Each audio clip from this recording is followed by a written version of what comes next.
میں نے ہر فیصلہ کرتے ہوئے قومی مفاد کو اولین ترجیح دی اور مقاصد کو حاصل کرنے کے لیے اپنی اور پاکستان آرمی کی پوری توانائی استعمال کی۔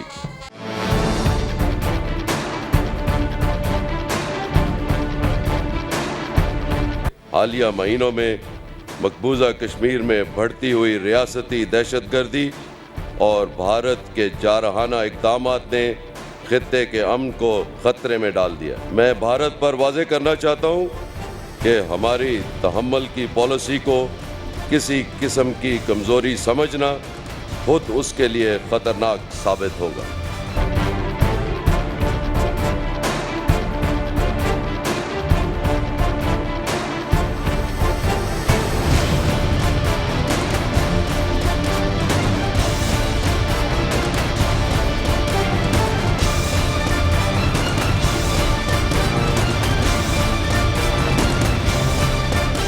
وطن عزیز کے بارے میں کسی بھی قسم کے ناپاک عزائم رکھنے والوں کے خلاف پاک فوج ایک مضبوط ترین دفاعی قوت ہے۔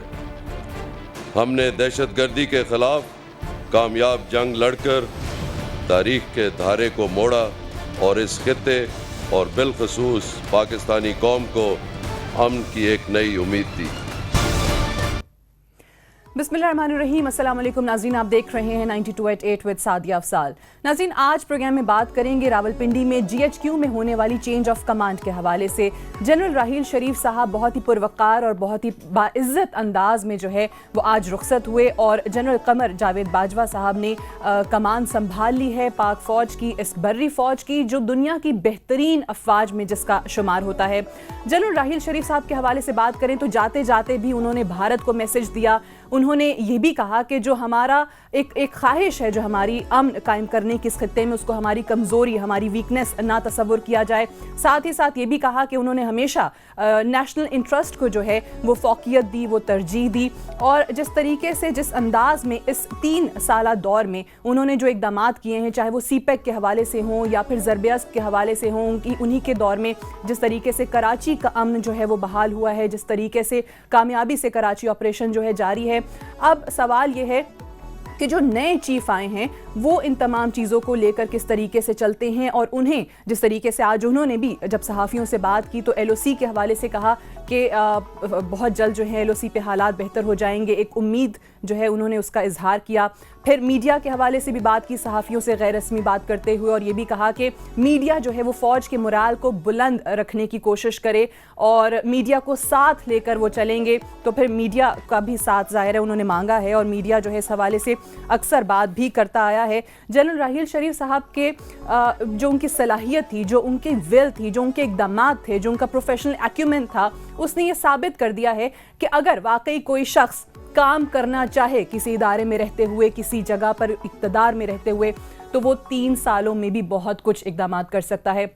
آج ہم دیکھیں گے کہ نئے chief of army staff general Qamar Javed Bajwa کے لیے انٹرنل اور ایکسٹرنل چیلنجز کیا ہیں اور کن چیزوں پر جو ہے وہ مزید کام کرنے کی ضرورت ہے۔ آج اسی پر تجزیہ ہوگا۔ اسلام آباد میں ہمیں جوائن کر رہے ہیں علی سرور نقوی صاحب، executive director centre for international strategic studies, former ambassador, بہت شکریہ آپ کی تشریف آوری کا۔ بریگیڈیئر ریٹائرڈ محمود شاہ صاحب ہمارے ساتھ موجود ہیں، فارمر سیکریٹری فاٹا، بہت شکریہ آپ کی تشریف آوری کا بھی۔ شیخ روہیل اسکر صاحب ہمارے ساتھ موجود ہیں، سینئر رہنما ہیں PMLN کے، MNA ہیں، بہت شکریہ آپ کی تشریف آوری کا۔ اور ہمیں جوائن کر رہے ہیں لیفٹیننٹ جنرل ریٹائرڈ معین الدین حیدر صاحب، کراچی میں ہمارے ساتھ موجود ہیں، سابق وزیر داخلہ ہیں، سابق گورنر سندھ ہیں، بہت شکریہ جنرل صاحب۔ جنرل صاحب، اگر آپ ہی سے آغاز کریں، آپ کی نظر میں نئے چیف کے لیے سب سے بڑا چیلنج جو ہے وہ کیا ہوگا؟ یہ تو میرے خیال میں پاکستان کی اور پاکستان فوج کی سوچی سمجھی پالیسی ہے کہ اس وقت ملک کو اندرونی خطرات جو ہیں وہ بہت کہ پچھلے سالوں میں بڑھ گئے ہیں، اور جس میں دہشت گردوں نے بہت سے علاقوں پہ قبضہ کر لیا تھا، اور پاکستان کے مختلف شہروں میں بم دھماکوں کی وجہ سے بہت افراتفری اور تباہی انہوں نے مچائی ہوئی تھی اور بہت نقصان پہنچا رہے تھے۔ تو اس کے اوپر جو ہے سب نے کہا کہ سب سے پہلے اس سے نمٹنا ضروری ہے۔ اس پر سیاسی قیادت نے آل پارٹیز کانفرنس بلائی، اس پہ پوری پارلیمنٹ اکٹھی ہو کر انہوں نے نیشنل ایکشن پلان بنایا، اس میں فوج سے انپٹس لیں اور فوج اور سیاسی قیادت سر جوڑ کر بیٹھی اور پھر ایک مضبوط فیصلے کے ساتھ وہ آگے بڑھے ہیں تاکہ ان تمام جو دہشت گرد ہیں اور جو ملک میں گڑبڑ پھیلا رہے ہیں، خواہ وہ نارتھ وزیرستان میں ہو، بلوچستان میں ہو، کراچی میں ہو، ان کے ساتھ سختی سے نپٹا جائے اور ملک میں امن لائے جائے۔ اب اس کو پورے منصوبوں کو عوام کی سپورٹ بھی حاصل ہے، کیونکہ عوام بھی یہاں پر امن چاہتے ہیں، امن سے خوشحالی آئے گی۔ تو ایک تو سیدھی سی بات یہ ہے کہ یہ جو سب سے بڑا مشن ہے، اس مشن کو تو آگے اس مومنٹم کے ساتھ ہی لے کے آگے چلنا پڑے گا اور آگے ہی بڑھنا پڑے گا۔ دوسری بات یہ ہے کہ ایک نیا عنصر جو پچھلے چند مہینوں سے، ہفتوں سے شروع ہو گیا ہے، وہ ایل او سی کے اوپر بھارت کی اشتعال انگیز بغیر کسی اشتعال کے فائرنگ ہے، اور ایک فضول ایکسرسائز ہے جس میں پاکستان کو الجھا رہا ہے، اور پھر ہمیں بھی اس کا جواب دینا پڑتا ہے، تو لوگوں کو پاکستان میں اسے تشویش ہوتی ہے۔ اس چیز سے بھی نمٹنا بہت ضروری ہے۔ تو یہ دو چیزیں ہیں، اور تیسری بات یہ ہے کہ جمہوریت کو استحکام پہنچانا، ملک کی جو ہے سیاسی قوت کو بیک اپ کرنا، سول ملٹری ریلیشنز کو بہت سموتھ رکھنا، یہ میرے خیال میں 3 امیڈیٹ چیلنجز جو ہیں ان کے سامنے مجھے نظر آتے ہیں کہ موجود ہیں۔ صحیح ہے، سول ملٹری ریلیشنز کو کس طریقے سے سامنے رکھتے ہوئے ان کو استوار کس طریقے سے کرنا ہے، یہ بھی ایک چیلنج ہے جنرل صاحب جس پہ بات کریں۔ بٹ نقوی صاحب سٹارٹ کرتے ہیں جس طریقے سے ضرب اسب سے آغاز کیا گیا، جو کہ سب سے کامیاب آپریشن رہا دہشت گردوں کے خاتمے کے لیے۔ اب اس میں جو کامیابیاں حاصل ہوئی ہیں ان کو برقرار رکھنا کتنا بڑا چیلنج آپ دیکھتے ہیں؟ بہت بڑا چیلنج ہے، کیونکہ ہمارے ہاں ایک بہت بنیادی مسئلہ جو کہ ساری حکومت میں، ہماری ساری سوسائٹی میں، وہ ہے کنٹینیوٹی۔ رائٹ، ہمارے ہاں کوئی چیز بدستور تسلسل نہیں رہتا، رہتا ہے اس میں۔ تو اس لیے بہت ضروری ہے کہ یہاں فوج کا تو اس وقت رول بڑا اچھا ہے، کردار بڑا اچھا ہے، کیونکہ یہ 3 سال جو ہیں اس کاوش میں گزرے ہیں کہ ہمارے یہاں دہشت گردی کو روکا جائے، بند کیا جائے، اور دہشت گردوں کو ان کے فنکشننگ، ان کے آپریشن سے محروم کیا جائے۔ تو یہ تو ہم لوگ کر رہے ہیں۔ تو چیلنج یہ ہے کہ اس کی کنٹینیوٹی مینٹین کرنی ضروری ہے۔ ٹھیک ہے، اس میں یہ ہے کہ میں سمجھتا ہوں، میں فوج سے میرا کوئی تعلق نہیں رہا کبھی، لیکن کسی بھی بیوروکریسی میں یا کسی بھی ایک اسٹرکچرڈ سسٹم میں جو پلانز تھے اور جو پروگرامز چل رہے تھے اس کو اسی طرح رکھنا چاہیے۔ ہمارے ہاں یہ ہوتا ہے کہ اگر موٹر وے بن رہی ہے تو 6 لینز کے بجائے جو دوسری حکومت آتی ہے کہتی ہے 4 لین بنا دو۔ ارے کیوں؟ Without any justification executive action is taken which is wrong. تو اب یہ جو اس وقت مثلاً یہ ہے کہ جو پروگرام فاٹا میں ہو رہا تھا جی، اور جو آپریشن کراچی میں ہو رہا ہے، اس کی بات ہو رہی ہے پنجاب کی، تو میرا خیال ہے کہ صحیح، تو آپ کے لیے ان تمام کامیابیوں کا، ان تمام چیزوں کی جو کنٹینیوٹی ہے وہ سب سے بڑا چیلنج ہے۔ تو جس طریقے سے سویلین حکومتوں کی بات کی کہ ایک حکومت جاتی ہے وہ کہتی نہیں جی پچھلی جماعت نے، پچھلی حکومت نے بڑا غلط کام کیا، اب ہم اس طریقے سے کریں گے، بٹ فوج جس کو ہم ایک بہترین انسٹیٹیوشن کہتے ہیں، وہاں پر ان چیزوں سے فرق پڑتا ہے؟ جی وہاں پر ایسے نہیں ہوتا۔ ہمیشہ جیسے سینئر کی قدر کی جاتی ہے، ایک کمانڈ اختتام ہوتا ہے اور دوسرے کا شروع ہوتا ہے۔ جو بیسیکلی آپ کا سوال ہے، میں سمجھتا ہوں کہ جنرل صاحب نے کچھ کہا، میں سمجھتا ہوں کہ جو آپریشن ضرب ادب ہے it has run its course, and اگر جنرل راحیل شریف صاحب رہتے بھی تو دس واز دی ٹائم کہ ان کی جو ویریس آبجیکٹیوز ہے ان کو ری ایویلویٹ کرتے، کوئی نئے فیکٹرز جو شامل ہو چکے ہیں اور یا شامل ہونے والے ہیں، کیونکہ جو بھی ہماری پلاننگ ہونی چاہیے وہ فیوچرسٹک ہونی چاہیے۔ یہ نہیں ہے کہ، اور کبھی بھی جو ڈائنامک لیڈرشپ ہوتی ہے وہ یہ نہیں ہوتی کہ جس نے شروع کیا بس اسی کو لگے رہے، نہیں۔ تو میں سمجھتا ہوں کہ اس کو ری ایویلویشن ضرورت ہوگی۔ جو انڈین فیکٹر بیچ میں آ چکا ہے، زیادہ ایفیکٹ کرنے لگا ہے ہمیں، چاہے وہ ڈپلومیٹکلی ہو، چاہے وہ ہمارے ہاں دہشت گردی کر رہا ہو، چاہے وہ پانی کی بات کر رہا ہو، چاہے وہ بلوچستان میں دہشت گردی کو سی پیک کو نقصان پہنچانے کی بات کر رہے ہو، لائن آف کنٹرول کے اوپر جو کچھ کر رہا ہے، یہ ساروں فیکٹرز کو ملا کے، اور دوسرا یہ ہے کہ پوری دنیا جو ہے وہ ہماری بات سننے کو تیار نہیں. تو یہ تمام سچویشن کو دیکھ کر میرے خیال میں تھوڑی سی ریویژن ان دی پالیسی، اور میں سمجھتا ہوں کہ جنہوں نے بھی بات کی کہ یہ جو گینز ہم نے کیے ہیں ان کی کنسولیڈیشن کی ضرورت ہے، وہ کنسولیڈیشن بھی ہوں گی، کیونکہ یہ چینج آف پالیسی کے ایفیکٹس جو ہے وہ 2-3 مہینوں میں آئیں گے. یہ کافی اہم نقطہ ریز کیا یہاں پہ بریگیڈیئر صاحب نے کہ جی ریوزٹ کریں جو پالیسی اسٹریٹجی ہے. اجازت دے دیں، policy framework should be the same. یہ جو کہہ رہے ہیں وہ صحیح کہہ رہے ہیں، ٹھیک ہے، بٹ آپ ریوزٹ اسٹریٹجی کو اور پالیسی کو جس طرح سے کہہ رہے ہیں، اور فریم ورک نقوی صاحب کہتے ہیں کہ جی سیم ہونا چاہیے. شیخ صاحب کیا کہتے ہیں؟ ایک بریک لے لیں، بریک سے واپس آ کے ان سے بھی جاننے کی کوشش کریں گے. Stay tuned.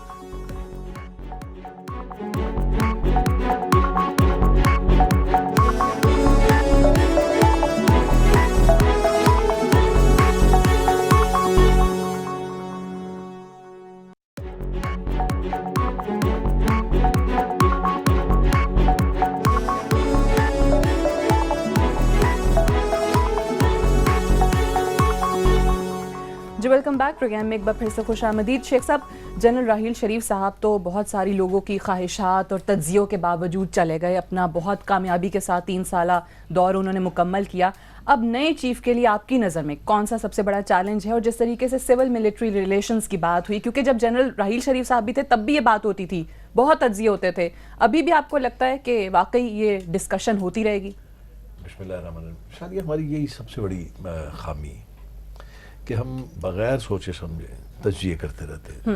یہاں بیٹھ کے بریگیڈیئر صاحب بیٹھے ہوئے ہیں، جنرل صاحب ادھر بیٹھے ہوئے ہیں. اس صاحب جو جن کا نام قمر باجوہ ہے، انہوں نے اس فوج میں ایک عرصہ گزارا، بالکل، اور ہر موڑ سے گزر کے یہاں تک پہنچے. ان کو مجھ سے بہت زیادہ پتہ ہے. میں اگر مشورہ دوں گا نا تو میرے خیال میں سوائے کنفیوژن کے اور کچھ نہیں کر سکتا، سوائے کنفیوژن کریٹ کرنے کے. میری خواہش ہے، میں جو اپنی خواہش کا اظہار کر سکتا ہوں انڈیپینڈنٹلی، میری خواہش ہے کہ میں بشمول میرے پولیٹیکل جو ہے انسٹیٹیوشن، وہ اگر میچور ہو جائے تو میرے خیال میں سارے آپ کے غم درد دکھ دور ہو جائیں گے. دیکھیے، میں قمر جاوید باجوہ ہوں یا میں اس میں یہ سمجھتا ہوں کہ میں اس دن بھی تھا اور آج بھی اس پر پروقار. مجھے شاید اس بات کا ہمیشہ سے دکھ رہتا کہ میں کیوں نہیں تھا آج. بڑی پروقار اور بڑی ہی خوبصورت تقریب جو میرے خیال میں فوج کے لیے ایک نمونہ رہ جائے گی. اور آنے والا وقت جو اس کو جو سیٹ کیا رئیس شریف نے، یہ آپ باتیں کرتے رہے، لیکن میں یہ سمجھتا ہوں، میری پتہ نہیں اب غلط ہو سکتا ہے، غلط ہوں، لیکن اس 3 سال میں جہاں انہوں نے ضرب عزم شروع کیا اس میں کامیابیاں حاصل کی، حوصلہ بڑھایا. ایک چیز جو ہم بھولتے ہیں، وہ سب سے بڑی چیز جو انہوں نے حاصل کی وہ تھی فوج کا وہ وقار، جو فوج برا نہ اگر مانے تو پچھلے 11 سال میں تھوڑا سا ڈنٹ پڑا تھا.